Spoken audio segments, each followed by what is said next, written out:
Hello बच्चों, चलिए प्रश्न पढ़ते हैं। वस्तु की साम्यावस्था क्या होती है? तो आइए बच्चों, प्रश्न के लिए मुख्य अवधारणा की चर्चा करते हैं। मुख्य अवधारणा। तो देखिए बच्चों, मुख्य अवधारणा में समझते हैं साम्यावस्था क्या होती है। तो देखिए, ये अपने पास एक सरल लोलक है बच्चों, जो एल लंबाई की डोरी से बंधा हुआ है। ये एक द्रव्यमान का कण है। तो बच्चों, ये यहाँ पर अपनी स्थिति पर साम्यावस्था में है। इसका मतलब ये है कि ये यहाँ पर रुका हुआ है, माध्य स्थिति पर है। इस पर लगने वाला कुल बल किसके बराबर है बच्चों? शून्य के बराबर है। तो बच्चों, साम्यावस्था का मतलब ये होता है कि अगर वो कण रुका हुआ है तो उस पर जो बल लग रहे हैं, ठीक है, तो वो बल, कुल बल किसके बराबर होगा? शून्य बराबर होगा। तो वो स्थिति बच्चों साम्यावस्था की स्थिति कहलाती है। अब देखिए, इसको थोड़ा और समझते हैं बच्चों। तो यहाँ से अपन ने इसको थीटा विस्थापित किया।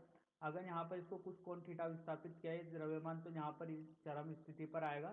चरम स्थिति पर आने पर ये कण यहाँ पर रुकेगा नहीं, क्योंकि इस पर एक विपरीत दिशा में एक प्रत्यानयन बल लगेगा।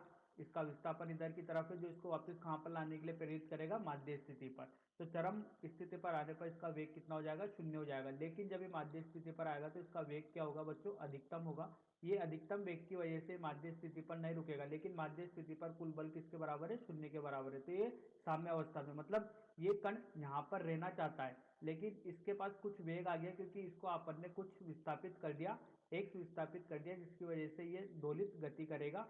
अब इसको दोलित गति कराने के लिए इस पर एक प्रत्यानयन बल लगेगा विपरीत दिशा में, जो कि इसको वापस कहां पर लाने की कोशिश करेगा? माध्य स्थिति पर। तो ये कण क्या चाहेगा? ये कण ये चाहेगा कि मैं अपनी माध्य स्थिति पर बना रहूं, जहां पर इस पर लगने वाला कुल बल शून्य होता है। तो बच्चों, हर कण इस ब्रह्मांड की हर वस्तु साम्यावस्था में रहना चाहती है, जहां पर उस पर लगने वाले कुल बल क्या रहे? शून्य रहे। अब बच्चों, ये चरम स्थिति की बात की जाए तो चरम स्थिति पर इस पर एक, इस दिशा में एक बल लग रहा है बच्चों, वो लग रहा है एम जी का घटक। देखिए बच्चों, इसका एम जी का घटक ऊर्ध्वाधर नीचे की तरफ लगेगा, इसका भार। तो इधर की तरफ बच्चों इसके पास एक बल होगा एम जी साइन थीटा, जो इसको वापस किधर लाने की तरफ प्रेरित करेगा? माध्य स्थिति की तरफ लाने। तो बच्चों, साम्यावस्था स्थिति से अपन ये समझते हैं कि किसी भी कण पर लगने वाला कुल बल किसके बराबर होगा? शून्य के बराबर होगा। तो आइए बच्चों, अपने प्रश्न को हल करते हैं और देखते हैं साम्यावस्था क्या होता है। तो देखिए बच्चों, जब किसी वस्तु पर कुल बल शून्य होता है, कुल बल किसके बराबर होता है? शून्य होता है। तो वस्तु की ऐसी स्थिति को क्या कहते हैं? अपन साम्यावस्था कहते हैं बच्चों। साम्यावस्था कहते हैं जब कुल बल शून्य होता है। तो बच्चों, ऐसा जब भी हो सकता है जब किसी वस्तु पर बहुत सारे बल कार्य कर रहे हों, लेकिन वो इस प्रकार कार्यरत करते हैं कि एक दूसरे को क्या कर दे? निरस्त कर दे। अब देखिए बच्चों, जब ये माध्य स्थिति पर है तो इस पर भी बहुत सारे बल लग रहे हैं, क्योंकि वो एक दूसरे को क्या कर रहे हैं? निरस्त कर रहे हैं। और उस वस्तु पर कुल बल क्या हो जाए? शून्य हो जाए। तो ऐसी स्थिति क्या कहलाती है? साम्यावस्था कहलाती है। अब देखिए बच्चों, इसको एक दूसरे उदाहरण के माध्यम से समझते हैं। ये एक तल है और ये स्प्रिंग के द्वारा एक पिंड जुड़ा हुआ है, इसका द्रव्यमान है एम। तो बच्चों, ये इसकी साम्यावस्था स्थिति है। साम्यावस्था का मतलब ये यहाँ ही रुकना चाहता है, लेकिन इसको एक बाह्य बल लगाकर इसको विस्थापित कर दिया जाए बच्चों।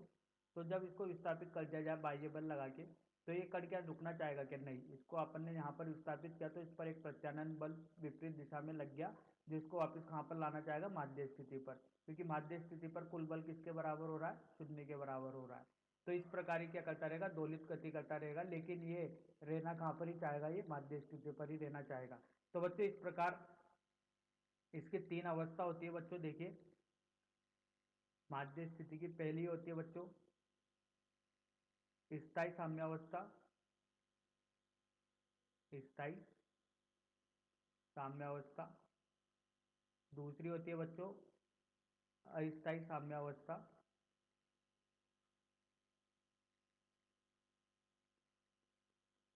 और तीसरी होती है बच्चों उदासीन साम्यावस्था। तो बच्चों, अभी तक आपने ने समझा साम्यावस्था क्या होती है। अब इन तीनों प्रकारों को समझा जाएगा कि ये उदासीन साम्यावस्था, अस्थायी और स्थायी क्या होते हैं। तो देखिए, इसको एक चित्र के द्वारा समझते हैं बच्चों। ये तल है, इस तल में इस तरीके से एक आकृति बनी हुई है बच्चों, और यहाँ पर कोई एक गेंद रखी हुई है। एक गेंद यहाँ पर रखी हुई है और एक गेंद इस तरीके से बनी हुई आकृति पर रखी हुई है। तो बच्चों ये ए स्थिति, ये बी स्थिति और ये सी स्थिति। तो बच्चों जैसा अपन ने बोला कि साम्यावस्था के लिए,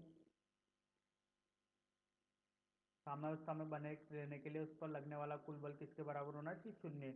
मतलब ऐसा निकाय साम्यावस्था में होगा यदि स्थानांतरित और घूर्णन दोनों गति उसके लिए, या दोनों गति में उस पर लगने वाले कुल बल किसके बराबर हो? शून्य के बराबर हो। तो बच्चों इसके लिए बलागुण भी किसके बराबर होगा? शून्य के बराबर होगा, प्रत्येक बिंदु के परित। लिख लेते हैं इसको, प्रत्येक बिंदु के परित। तो देखिए बच्चों, अगर ए स्थिति की बात की जाए बच्चों, तो इसको अपन बोलेंगे स्थायी साम्यावस्था। क्यों बोलेंगे? क्योंकि इससे अगर अपन इसको कुछ विस्थापित करते तो ये यहाँ पर आएगा, यहाँ पर आने के बाद ये यहाँ पर इस तरीके से क्या करता रहेगा, ये इर्द गिर्द, इस स्थिति के इर्द गिर्द क्या करता रहेगा, ये गति करता रहेगा। तो बच्चों ये जो स्थिति है, ये इस पर लगने वाला कुल बल किसके बराबर है? शून्य के बराबर है। तो इसकी माध्य स्थिति या साम्यावस्था स्थिति कहला रही है। तो बच्चों अगर इसको थोड़ा सा विस्थापित कर देते तो ये वापस कहाँ आएगा? अपनी मूल अवस्था में आएगा। तो ऐसी स्थिति क्या कहलाती है बच्चों? स्थायी साम्यावस्था। अगर बच्चों बात की जाए बी स्थिति की, तो बच्चों ये उदासीन साम्यावस्था है। ए स्थिति बच्चों अपन की कौन सी हुई? स्थायी साम्यावस्था। बच्चों बी स्थिति जो होगी वो उदासीन साम्यावस्था होगी, उदासीन साम्यावस्था। बच्चों बी स्थिति के लिए समझा जाए तो बी स्थिति उदासीन साम्यावस्था इसलिए की जाती है क्योंकि वस्तु को विस्थापित करते हैं। तो देखिए वस्तु को विस्थापित करने पर यह मूल अवस्था में वापस नहीं आती। जैसे कि यहाँ से इसको कुल विस्थापित किया तो ये क्या करेगी, ये मूल अवस्था में वापस नहीं आएगी और ये आगे की ओर क्या होगी, चली जाएगी। तो ये क्या होती है, अपनी स्थिति से दूर की ओर चली जाती है, तो और एक नई स्थिति बना लेगी, कहीं दूर जाकर ये रुक जाएगी, इसलिए इसे बोला जाता है उदासीन। तो सी जो स्थिति होगी बच्चों ये होगी अस्थायी साम्यावस्था। थोड़ा सा भी इस स्थिति से इसको विस्थापित कर दिया जाए तो ये यहाँ से अपनी स्थिति को क्या कर देगी, छोड़ देगी, ये जो अपनी स्थिति पर अभी ये रुकी हुई है। तो अस्थायी साम्यावस्था कहते हैं जब वस्तु को विस्थापित किया जाता है तो वस्तु मूल अवस्था से दूर जाता है और मूल अवस्था पे वापस नहीं आता। तो जैसे इसको यहाँ से थोड़ा सा भी विस्थापित कर देंगे तो ये वापस यहाँ पर आ जाएगा और यहाँ पर आने के बाद ये क्या हो जाएगा, स्थायी साम्यावस्था में आ जाएगा। तो अभी इस स्थिति में किस पर है ये, इस स्थिति में ये अस्थायी साम्यावस्था में। ठीक है, तो बच्चों इस तरीके से समझा गया है कि साम्यावस्था क्या होता है, साम्यावस्था के प्रकार स्थायी, अस्थायी और उदासीन क्या होता है। उसके लिए स्थिति ये होती है कि उस पर लगने वाला कुल बल किसके बराबर होना चाहिए, शून्य के बराबर होना चाहिए। तो बच्चों आशा करता हूँ आपको यह समझ में आया होगा। धन्यवाद।